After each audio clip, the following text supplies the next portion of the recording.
I'm working on now helping others who want to get into education business, who want to start their digital products, who want to start online courses, who want to start a school like mine. I'm helping them and coaching them through the whole process. That's really something I'm very excited about. I see where this industry is going. This is now $1 billion industry, digital marketing and courses, online education in general. And I see how much money there can be made. I made over $800,000 in this business, and I want to help others do the same.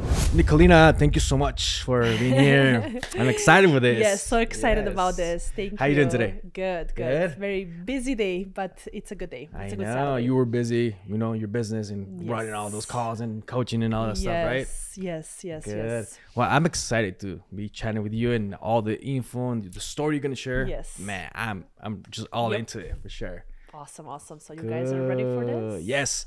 So let's start with your story. Okay. Because you have a really cool, success story. And, what we do here is just want to express and chat and inspire other people. We can remove excuses. And what I see, what Sergio showed me of you, you're doing amazing. You guys are doing amazing with your husband. Awesome. All right, let's start. Yeah. Where are you from? Okay, so I come from Serbia originally, and I moved here. It's going to be about 11 years in May. 11 years in May from Serbia. Yes. Okay. And straight to Vegas? Yes, I came straight to Vegas. Yes. I Vegas? came on a J1. It's a student visa. Okay. And back at the time, I'm sure it's still the same thing. You can choose the city you want to go to. They kind of connect you with the employer. It was like a work and travel visa. So I came on a work and travel over summer to work and travel. Okay. And one of my first jobs was at the Caesar Palace at the Forum Shops, at the coffee shop. And they connected me to an employer there. And then I got a job, and that's how I came. Nice. Yeah.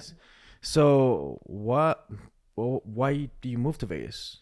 What was the reason of? I didn't really want to move to Vegas. Or US. Let's say US. Yes, I didn't. That was not my plan. The work and travel visa was only for 5 months. It was 4 months work visa and then 1 month travel visa. So that's for. So you were not planning to stay here? I wasn't planning when I came. Originally, I wasn't planning to stay. I came and I loved Vegas.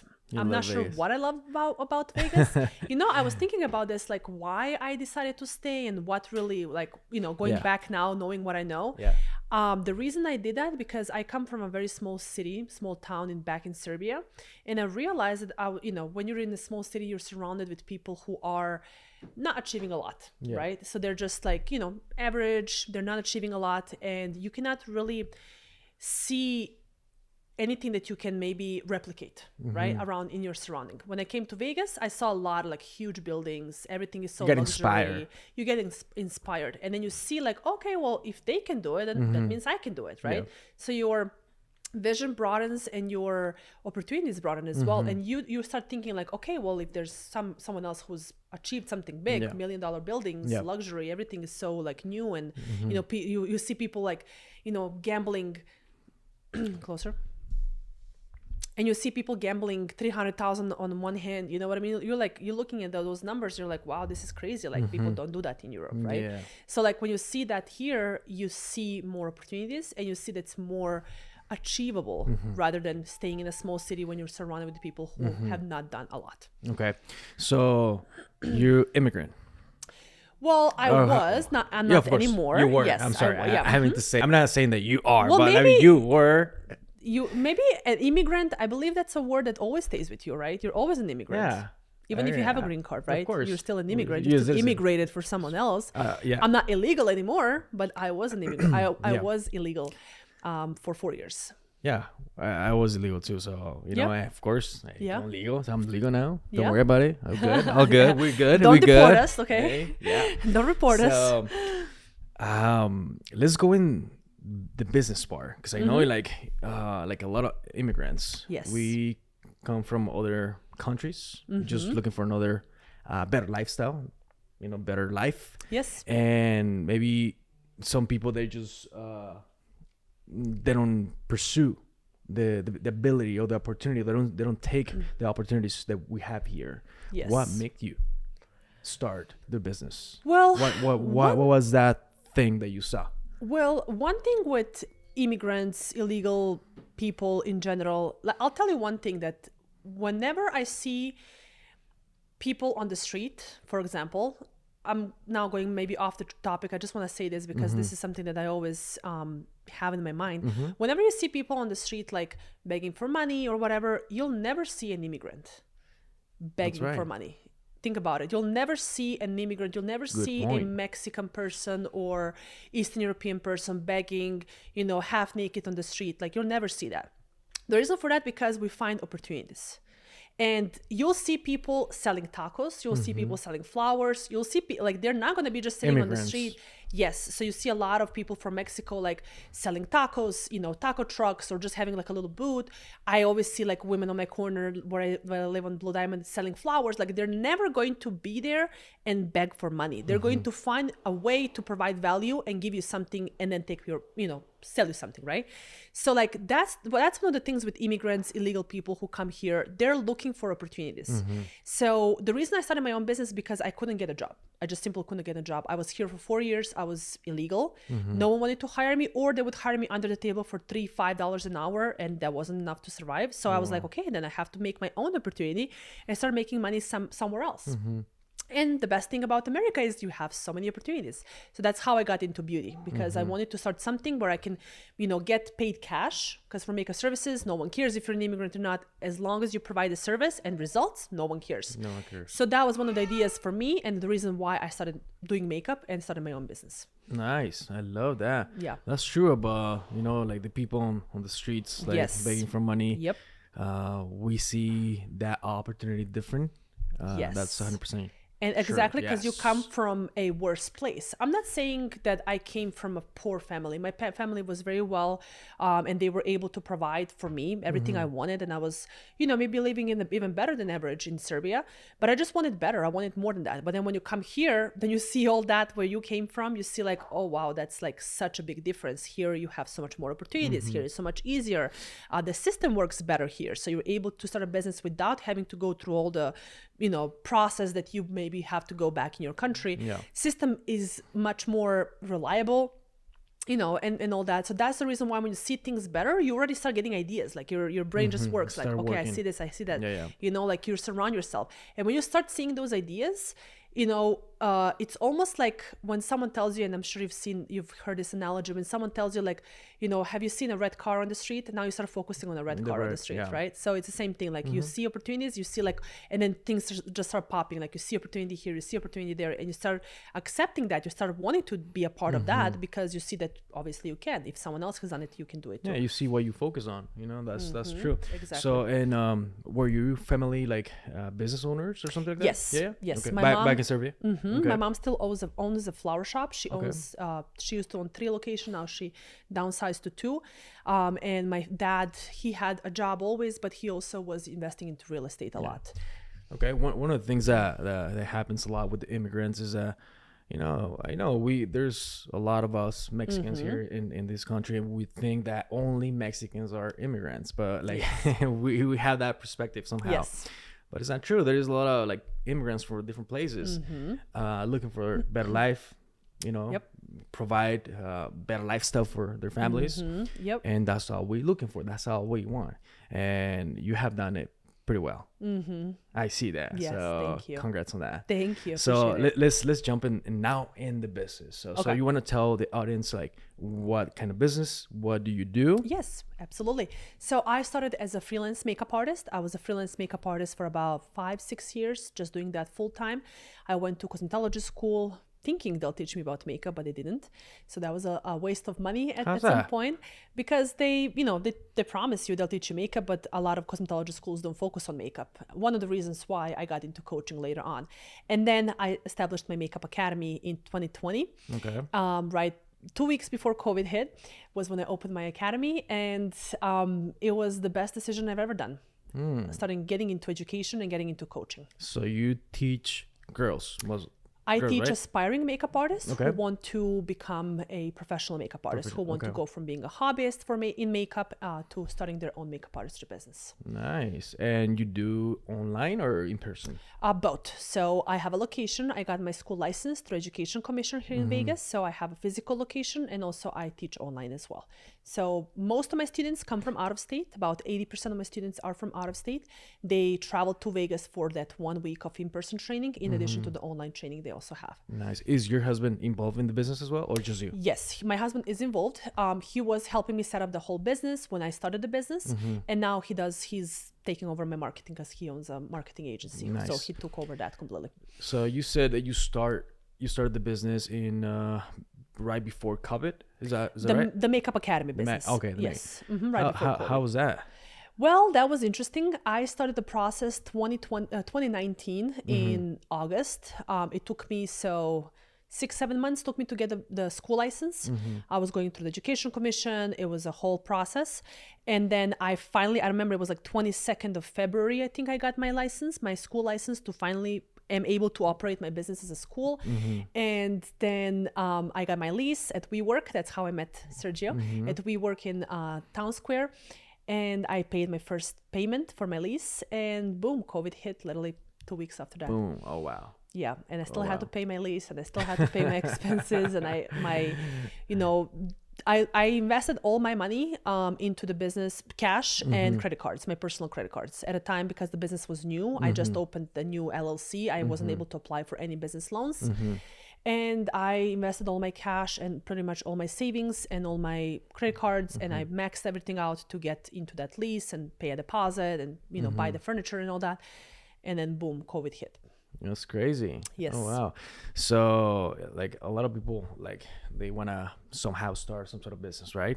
But they don't have the idea or all these things that they need to do, licenses, legal bank accounts, and all these setup of, paperwork that you need to process. And what was I'm sure the COVID was hard, but what was the hardest thing starting the business? What was it? You think it was a mindset, something financial? The thing is that sometimes we fear to start a business. To figure out what was so the hardest. For you seem pretty straightforward. So you go getter, right? So I'm sure for you it was something maybe different than usually. Well, for me, generally, I don't have a fear of starting something new. I get very excited. Okay. Because I always think of like, what's the worst can happen? I can spend the money, and that's it. I'm not gonna die. I always look at it like, am I gonna die through this process? I'm not gonna die, so therefore, let me go and do it. So this is how you see it. I'm sorry. No. So you start a business. Yeah. You invest, let's say, whatever X amount of money, and for X Y reason, it doesn't work. Okay. And let's say the business doesn't work. Okay. You use all the money. Okay. Yep. You didn't die. It didn't die. Yeah, exactly. So that's how you see things. Like, I'm not gonna die if I finish my money. Exactly. So it actually happened to me. I had a couple of different business opportunities and business ventures that failed. One of them was when I was still in cosmetology school. I started an app. I actually developed an app with a business partner where where client is able to book services, makeup services, hair services, lashes, all that, for an artist to come to their house. So that app was a failure for many reasons, but it was mostly because, first of all, I didn't have any business background. I invested about $15,000 to $20,000 in that business, and that was pretty much my own cash and my husband's cash. Pretty much, we were just like putting on the side and putting money into that business to start the app and everything. People who we partner up with to build the app were horrible. They were literally horrible, and they just like took our money. They developed this horrible app. The business partner I built this with was also someone who was putting me down a lot. And because at the time I was still an immigrant, and she was always telling me how she could have done everything without me, how I don't know how to speak English, how I don't know how to write emails, how I'm always making mistakes. Like, she was always putting me down, like in a very bad way, and how she should make more money because she has all these connections here in Vegas and I don't. And it was just a horrible, horrible partnership. Was it a girl, you said? Of course, yes, it was a girl. And it was just a waste of time, waste of money. Literally, we started the business 2016, 2017, we dissolved the business. Like, it was a year in, and it failed. After that, I started my Amazon business. I started selling products on Amazon. At the time, I was selling mops and buckets, random product that I found that was like a hot product. Bought hundreds of mops and buckets I had in my storage, and I was selling that, and that failed. Didn't make any money. Pretty much I was just wasting money down the drain. And then I was like, okay, so I was pretty much like starting things over and over again, trying to figure out what works, what sticks to the wall. You know how you throw things on the wall and what sticks. So I was throwing things on the wall, and then what really stuck was the makeup and the academy. That was what stuck to the wall, and I just kept pushing it. I see, and I believe that beauty, the beauty industry, it's amazing. Yes. Like there's a lot of money. A lot of money to be made in beauty. Yeah. Yes. So, and okay, you started the business. Now you have, the beauty business. What's the next step for you? Where are you going? So are you asking me what's my next step business. moving forward now from this point? From this point. Okay, that's a really good question. So I'm actually I just started working on that a week ago. And I'm working on now helping others who want to get into education business, who want to start their digital products, who want to start online courses, who want to start a school like mine. I'm helping them and coaching them through the whole process. Got it. That's really something I'm very excited about, because I see where this industry is going. This is now $1 billion industry, digital marketing and online education in general. And I see how much money there can be made. I made over $800,000 in this business since I opened, and keep in mind for the first year I was closed half of the year. So, that's really something that I have done in my business, and I want to help others do the same. Nice. So, for the business that you run and this entrepreneur mindset that you have, you need to have a really solid, strong mindset. Yes. Talk to me about it. Yes, mindset is really everything. It's not for the weak. It's not for the weak, because even still in my business, I still have months where I'm barely covering my rent. There is still months where I'm barely covering my payroll. There's still months like that. And there's months that are amazing, that I make a lot of money. And there's months where I don't. Or there's months where I invest a lot of money into certain things, whether it's Facebook ads, whether it's a coaching program, whether it's new equipment, whatever it is. And because of that, there's still months where I'm barely covering things. And it's not easy. It gets to you. I start feeling defeated. I noticed that really, I value myself, and I value how good I am, and if I'm a good coach, business owner, according to how much money I made this month. Yeah, course. And congruency.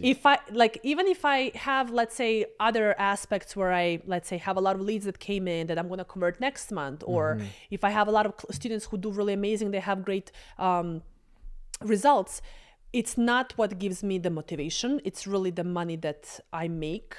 That really is what I want to say gives me motivation, but it's something that how can I explain? I see as a KPI, let's put it that way, right? How I make money, right? How I feel if I don't make money. Like I start feeling like sad if I don't make enough money to cover everything I need to cover. And because of that, I have noticed how important it is to have strong business or strong mindset.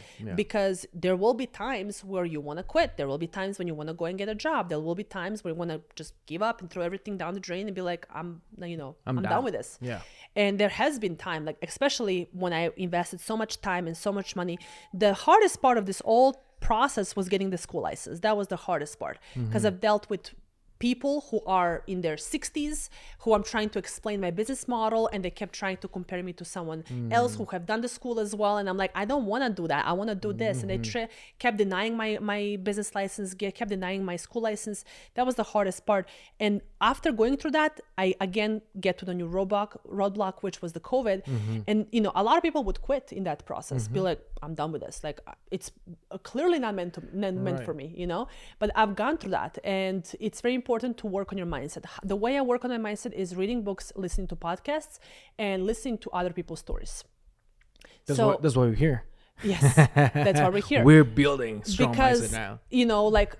I'm sure you listened to Hormozy. At the time, Hormozy wasn't around, right? He wasn't sharing his story. But now when he's sharing his story, how a couple of times he was down to zero, how his business partner stole money from him. Like, I'm relating to that. And I'm like, wait, this was literally my story. I've been around the same time he was going through that. I was going through the same thing, but I didn't have no one to really relate at that moment. After that, yes, I had people to, read books about or listen to podcasts. But at the time, I didn't really have anyone. So at the time was just like personal mindset, personal Personal development, pretty much. Good. How do you stay strong when you feel like giving up?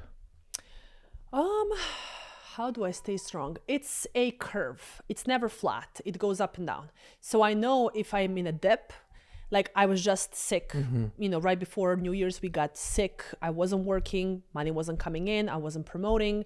I wasn't doing anything in my business. I literally was just laying down. And I know that it's just a dip. It will pass. That's it. I cannot stay there. So how I always look at things, like, if I've done it before, I know I can do it again. Meaning, if I've been in a dip and I've had a bad month, and then after that I had a good month, that's my proof that it can come back and be good again. So again, I'm going back off of that, what I have done. I'm programmed where I'm like, okay, it's a bad month, but I know next month will be better. Yeah. So that's really...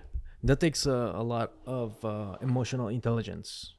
Yes, it does take a lot of emotional intelligence. We feel like giving up. We feel like throw everything and, whatever. Yep. How do you, now stay strong, or you create this emotional stability? How do you do that? Emotional intelligence is actually something that you are built with between the age of 0 to 10. And it's not, you can learn emotional intelligence. Yes, there is ways to learn, but also I believe that you are programmed with that since, between the age of 0 to 7. Emotional intelligence comes from how you're programmed from your parents. Your parents are the first people to program you, right? So what that means is, let's say if parents are looking at a child all the time, controlling the child, not allowing the child to make mistakes, not allowing the child like to... Overprotective, helicopter parents. If they're not allowing the child to make their own decisions. That's what you grow up to be, someone who doesn't know how to make decisions, and someone who doesn't know how to deal with problems, right? Because let's say a child falls, now when my baby falls, I'm not running and like, oh my God, you fell, let me kiss you, Come on, get up. No, I'm like, no, get up. They're like, you can do it. I want him to make those mistakes by himself. Tomorrow, he might make a mistake of something else. He might make a mistake of saying something wrong, or he might make a mistake of maybe hitting someone, or he might make a mistake of purchasing something wrong, whatever, when he grows up. Like, I want to teach him to build his own emotional intelligence and to also know how to deal with his problems. And that's one of the things that my parents did for me, which I was a lot of times until maybe 5-10 years ago, I was mad at them because they were working a lot. They had their own businesses. They were working a lot. They would leave me alone by myself. I was 5 years old when my parents, I was a baby when my parents would lock me in the house. My mom would feed me because she runs a flower shop. She would go to a different city to purchase flowers for her flower shop. And she would tell me, like, I knew you're sleeping because you were always sleeping after lunch. I know you're good for about 2 hours. I can go and do my errands and come back. You'll be sleeping. Oh, wow. My mom would leave me by myself in the house. Wow. It's illegal, right? Yeah. But in East Europe, we've done things like that. And I was always mad at them. They would leave me by myself when I was 5 years old. My parents would go out, they would lock me, turn on the TV for me, and I would be at home by myself. And I was always sad and always mad at them because I felt like that brought some type of seeking attention now when I'm older, because I didn't have attention when I was younger. But then now realizing all that is that my parents left me by myself alone, and I was able to do things on my own, and I was able to build myself that way. Now I don't need anyone else. Build some confidence. Build confidence and emotional intelligence as well, because now I know how to deal with problems. I know how to deal with hard times. I know how to deal with when I make a mistake. I'm not gonna cry and be like, Mom, please help me. I'm gonna be like, I'm always thinking about problem solving instead of going down to a rabbit hole and like, oh my God, I've done this wrong. I'm being bad, feeling bad about it. I start thinking like, okay, what's done is done. How can we go forward, and how can we solve that problem? So I think that's something that parents need to help build kids, because you are programmed again from the age from 0 to 7. And that's the reason why I believe I'm successful today, because my parents were always business owners and they were always programming me. Like, you always want to start something on your own. You always want to invest into something. Don't be afraid to invest. They were always drilling that in me. And when you're a kid, you're like, oh my God, you're so annoying. But then now when you get in your 20s, you realize like, wow, they were right. Yeah. So this is maybe a call for all the parents, like, don't overprotect your kids. Help them make decisions, but also leave them to make their own decisions on their own. It will help them along the way. Yeah, that's actually pretty cool. Yeah. Because a lot of parents I'm sorry, we do that. We want to make sure our kids are good, Yes. and they don't go to any struggles or anything like that. But at the end, we hurt them, Yes, exactly. and I learned something, and I believe that suffering is the best teacher. That's just my opinion. Maybe I'm wrong. is. Maybe I'm wrong. You make best lessons. And what I through mean suffering. suffering is in a growth mindset. When you Yes. growing and you Yes. suffer in that growth. That's what I meant. Yes, Because you can be exactly. in the flat line and suffering. Of course, Yeah. that's painful. Yes. But because we get the lesson from life. And Exactly. and I see that as kids, like to the kids. You like you said, you gotta let them make decisions. Like if your Exactly. kid falls, come on, get up. You can do it yourself. You build that you help them Yep. build that confidence. Yeah, exactly. It's true. It's true. And that's why, I'm very like right now with my kid, I know that he's a blank piece of paper. Literally, I can write whatever I want on that piece of paper. Same thing with a kid. Like he's so like he doesn't know anything. And now it's all about us programming him Yeah. into what he should be, right? And it's very important to be mindful. So everything that you do say in front of that kid, even though you think he doesn't know yet, he's just He'll 1 year get it. old. He'll get it. He'll get it. He will. He absorbs now. He's not understanding it, but in 20 years, that information will still stay Yeah. with him, but he'll be able to process that information Yeah, and act on that. and act. Yeah. Exactly. And that's the reason why it's so important. Whatever you say, whatever you do, kids don't care what you say. Actually, they care what you do, and they'll replicate what you do. So, when he watches Miss Rachel on TV, he's repeating everything. Same concept applies to parents as well, right? Love it. So Being an entrepreneur and successful like you marry. How do you guys like handle that relationship? Because you guys to a point work together, right? yes. So like running a business, having a kid, and all these things. Like how do you do it? Outsourcing, a lot of outsourcing. Like? So assistants, food prep, meal prep. He started going to kindergarten part-time, babysitters, who else we outsource? Cleaning ladies we have. So like outsourcing, whatever doesn't bring us money is outsourced. And that's really the key to a success. And I think that people have that blockage where they think like, oh, it's wasting money by outsourcing someone to clean your dishes or whatever. That's mindset. So actually, I was talking to one of my the people that I coach, and I was telling him like your activities needs to be focused on generating money. Because they were like, oh no, I cannot work, I cannot do this because I have to work, I have to clean the house, and I have to do laundry and all these things. So I was like, well, that's gonna take you 3 hours. Let's say if you work on that business and your business, you're good. Sorry, I'm just having like a dry spot. You want some water? I'm sorry, It's all good. I don't want to cough when you're saying. That's why I wanted to interrupt you. It's all good. No worries. It happens. If you go back to struggle, about I don't know if you guys talked about that. I was outside, but talking about you falling out with your first partner. I talked about that, yes. You want to jump? Come in. We can share the mic. Yes. Right. Sorry. Yeah. Let's do it. I think from a lot of talking, I just had like a dry spot. You good? You good? Okay, sorry. You repeat that. So I was saying that one of the people that I coach, I was, we were developing or creating a business, right? And we have them now is growing, but this person is still like doing the laundry and doing all these things that does not bring any money or value. And the thing is that they don't like to do it. So, and I was saying that's a mindset.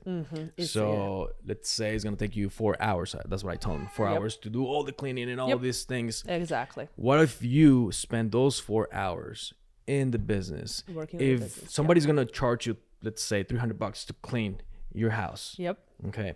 I'm sure if you push and you work on those 4 hours, you can generate more than that. Exactly. And pay, the cleaning and you hate doing it. So Exactly. So That's why, exactly what it is. Yeah. That's exactly what it is, because you have to not replicate, but you have to, make more of you, right? Yeah. So like you don't have so much time, and you don't Yeah. have so much energy throughout the day. So like I only focus on tasks that really bring me money. Like for example, in my business, I have outsourced completely, like onboarding my clients, communicating with my students, payments, failed payments, all that. I've outsourced all that, right?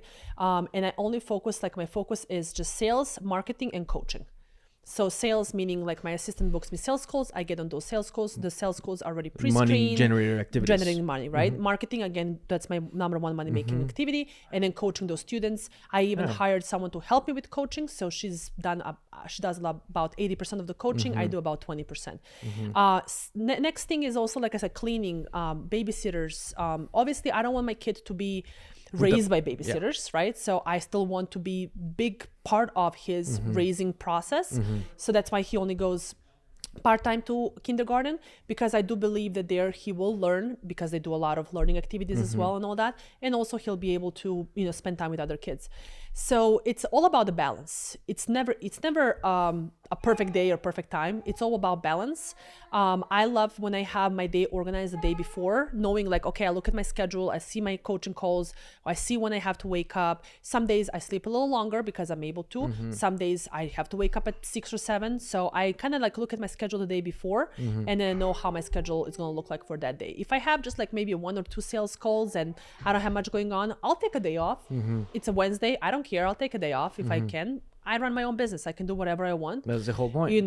So I don't usually do it a lot. I always, my brain is like 100% always working, but you have to take a day off. You have to take a day to rest. Like, I know that a lot of people feel guilty, and that's one of the things that people feel guilty about, taking time off, thinking like I'm wasting money or wasting time. I feel guilty when I take the day off. I was like, hey, wait a minute. So shouldn't be feeling that. It's normal that you take a day off to rest, as long as you, again, have that balance, so like if I made really good money yesterday, I'm not saying today I'm going to relax and do nothing, but I'll give myself that time to relax. So I'm gonna come back to the word balance. Okay. But we're talking about your husband and your relationship, and what's the biggest challenge, like running a business with, your partner? Yes. The biggest challenge. What is it? This is the biggest challenge. When we're sitting at a table and eating, and he gets a phone call, he gets a text message, I'm talking to him about something, and he just like zones out. I do the same thing. I'm not saying he only does that. I zone out. I'm like, what did you say? And that's our biggest challenge. And that really frustrates me, because, and frustrates him too. He's like, you didn't even listen to me. Like, come on, you're not even listening. You're not even here. And so like, that's the biggest challenge. So we try to put some rules, like phone on the side when we eat, and, when we're somewhere, but also like being mindful, because if one person, like we both know what it is, right? Because we both are on both ends. So we know what it is when he has to take time to respond to a message, but also like being mindful and telling the other person, like, I'm sorry, can you just hold on? I have to respond to this. So he's not just give talking. me 1 second. Yeah. He's not just talking and I'm just like here, on my phone, because I space out. I do space out. My brain runs 100% and I do space out, and I have that problem where I'm like, wait, what did you just say? Or like I'm looking at him, I'm talking to him, and my brain just like poop somewhere else. Like, oh, that email I didn't respond to, So I'm physically here, but my mind is somewhere else. And then he's like, did you just hear what I said? And he asked me something, and I'm like, yeah, sounds good. He's like, what did I just say? Whatever, you didn't hear me. So that's our biggest challenge, really. Okay. I would say. Well, working with husband, wife is challenge in the business. Even imagine when they don't work together and still some sort of complication there.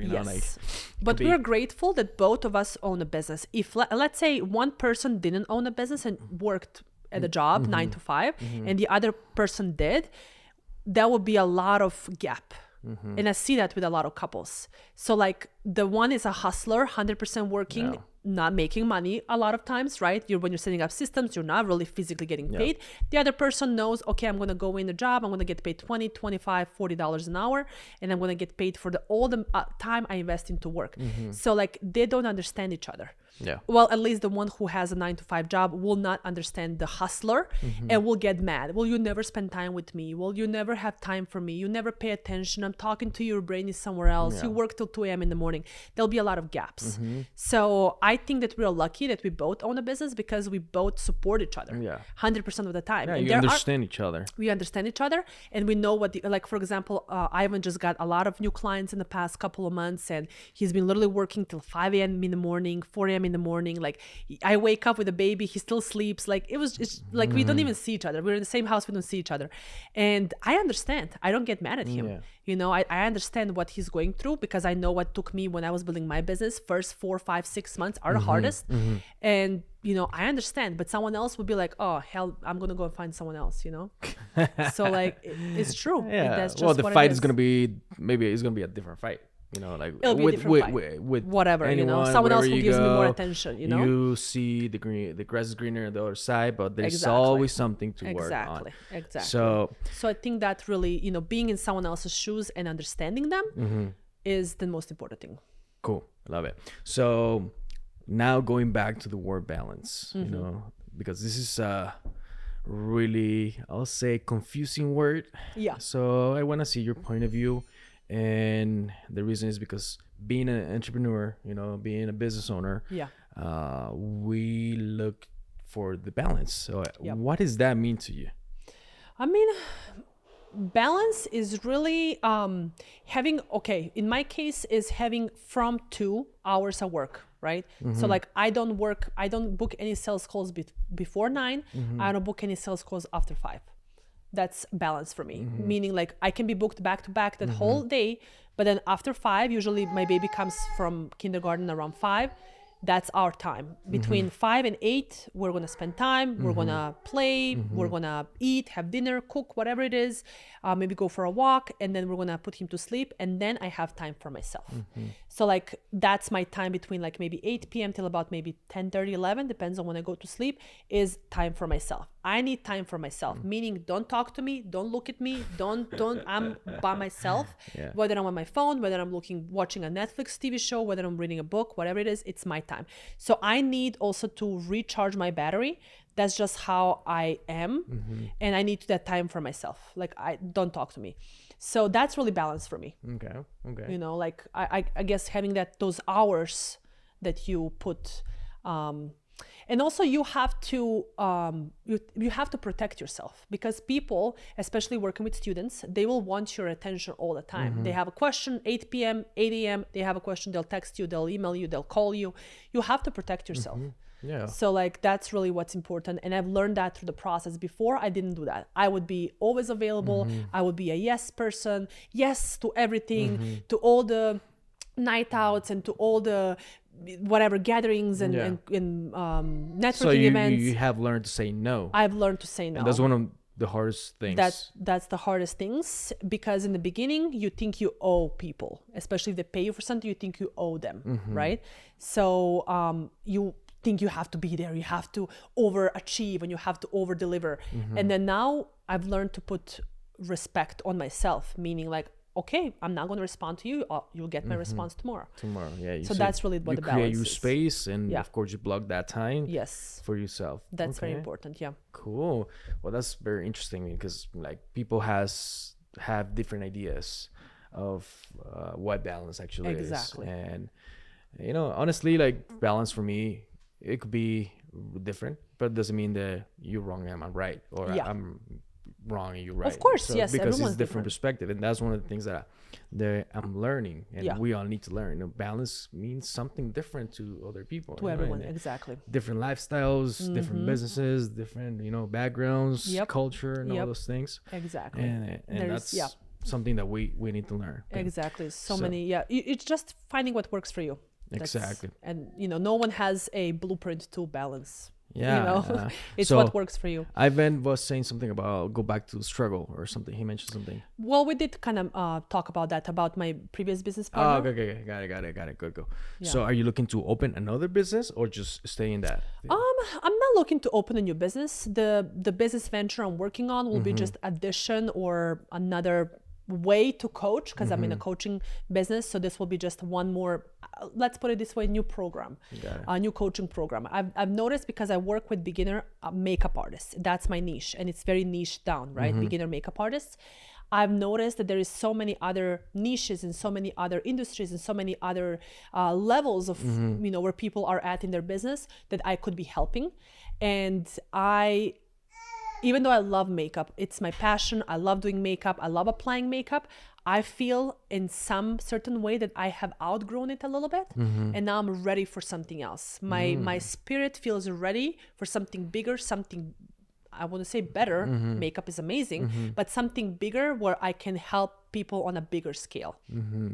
And that's really where I want to take my business. Even though I'm not going to go away from this business. This is my baby. It's always going to be there. I'm always going to put attention to it. I believe in it 100%. I have my why and why I started this, and then I will never close it down. But this is just something. You want to share your why? Yes. So Sure. the reason why, because I went to cosmetology school. At the time, I was an immigrant, so I couldn't apply for financial aid. I spent $14,000 on a cosmetology school cash, you know, putting my own savings, my husband's savings. We just got married literally a month before I went to cosmetology school. For them to tell me how they're going to teach me makeup, they didn't. But second reason was because people in cosmetology school and a lot of colleges as well, they never own the business. They're just instructors. They go through instructor. Yeah, they're going to teach you some they teach you a course or something. skill. Yeah. You know, how to do facials or how to do massage or how to do waxing, but they don't teach you how to run a business. And that's a big part of people. That's why people quit. That's why, because people don't have a roadmap. They don't have coaching. They don't know what comes after. They learn the skill, but they don't know what to do with that skill.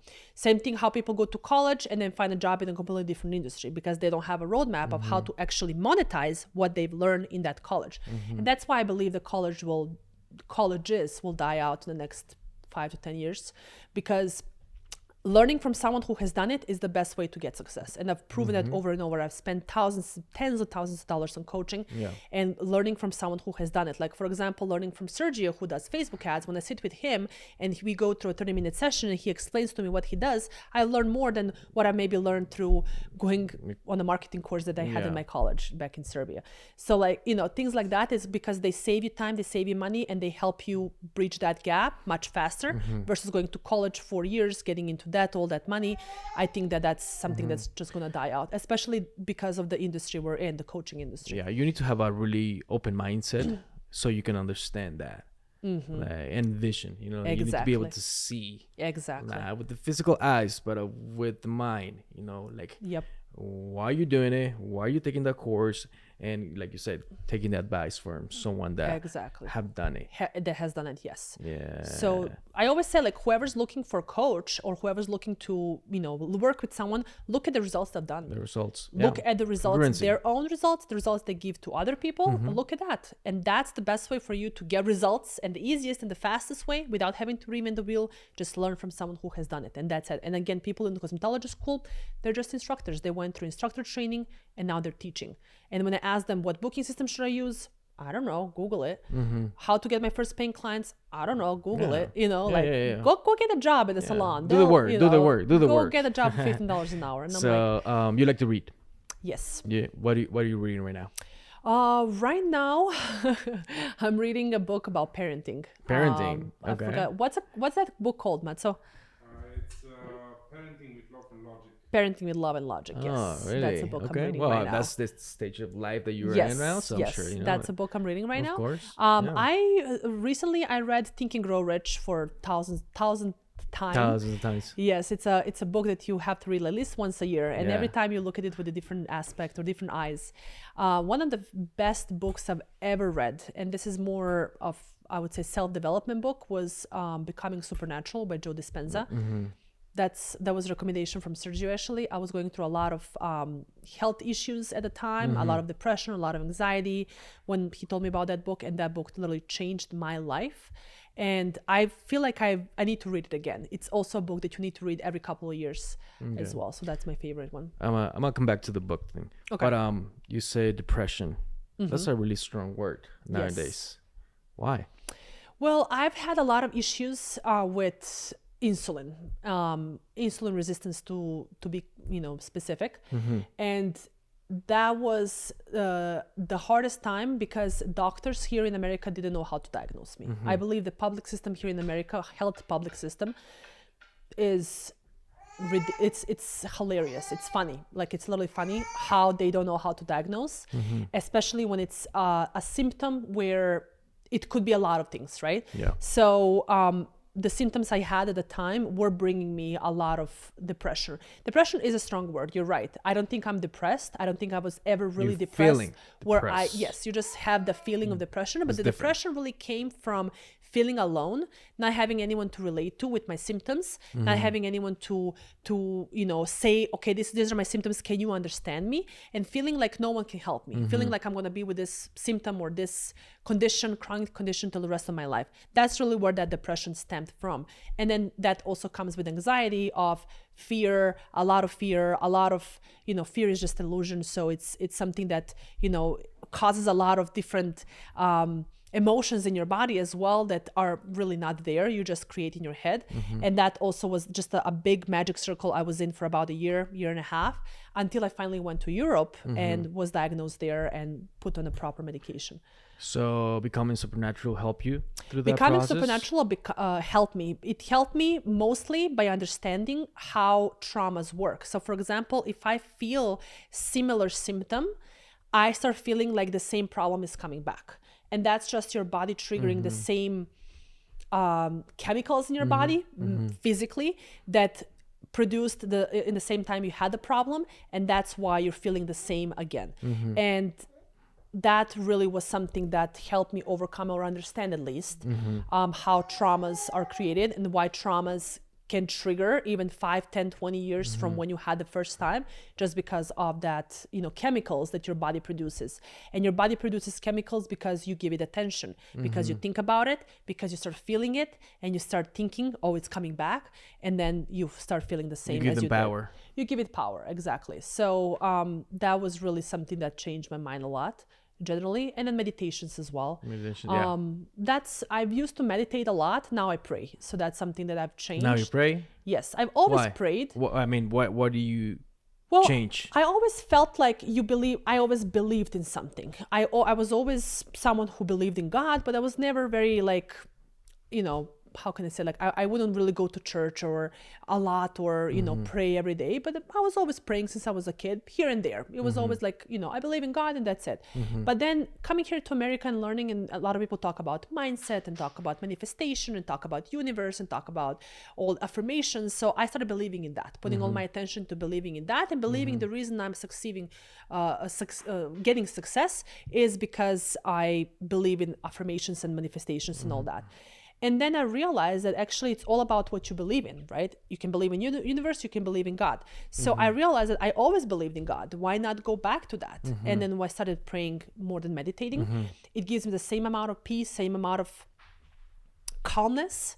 I'm able to, whenever I start feeling some type of anxiety, I just start praying, and it gives me, it's for me, same as meditation. Do you believe in Jesus?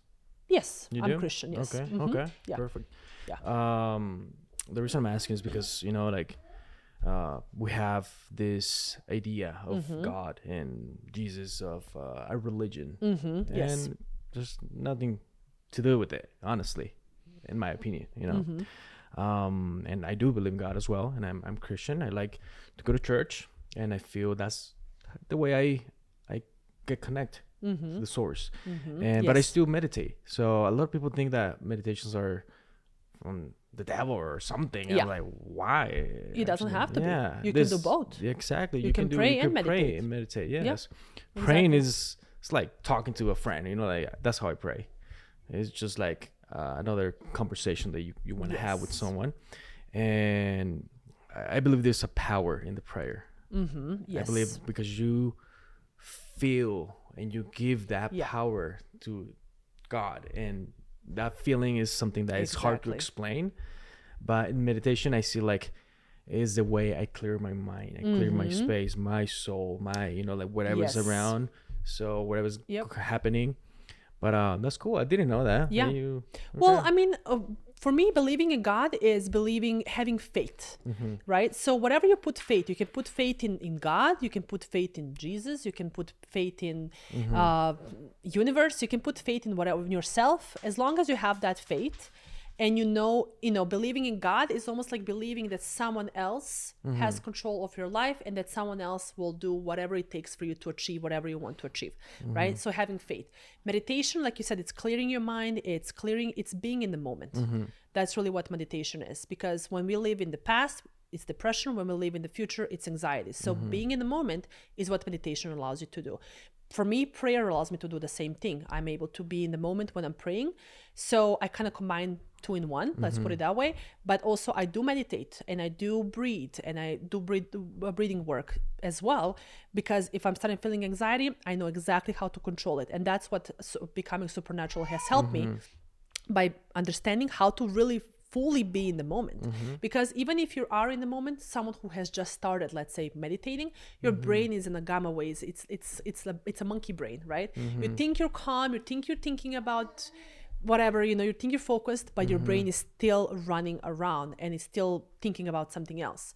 And that's really what happens after trauma, after someone leaves you, after being in an abusive relationship, after losing a job. Your brain is like thinking 100% all the time, what's going to happen, and that's why you create anxiety. So going back to being in the moment, being present is really, because the only moment you're in is the present moment. We don't have tomorrow, we don't have yesterday. We're only in the moment right now. Yes, I agree.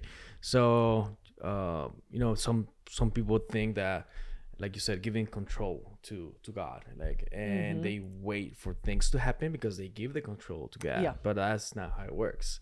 So if you want something, God is going to give you the strength. Let's say that you're going through something.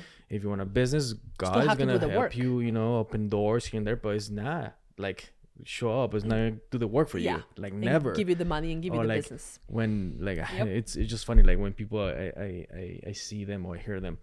Oh, I'm manifesting this life or this house or this car, and just waiting for it to happen. That's not what happened. You have to move towards it. There is an action to it. And exactly. Faith is it's pretty similar like faith. Exactly. You have with to move no action towards is it. death. So exactly. That's cool. That's exactly what it is. Exactly. But like I said, for me in the past, I would say 6 to 12 months was really where I would say changed and started praying more. Every morning, every night. I started teaching Andre how to pray as well. Obviously, he's still very small, but that's something I'm programming him into, to always have faith. Because when you, we live in a world where people are very disconnected from their families, from themselves, from source, whatever you want to call that source, from this world. They live in Matrix. Literally, Matrix couldn't be a better movie that was created 20 something years ago, but it's the best movie there is, and people live in the Matrix. They live in this bubble and they sleepwalk through life.